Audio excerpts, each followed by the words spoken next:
everyone, in today's video I'll show you how to fix black and white screen problem in your device Samsung M55.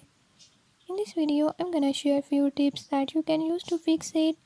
If you found these tips helpful, press the subscribe button and ring the notification bell. Make sure to watch complete video and learn I can do it.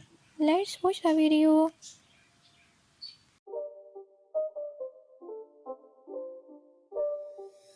It's not a game, it's a rich thing.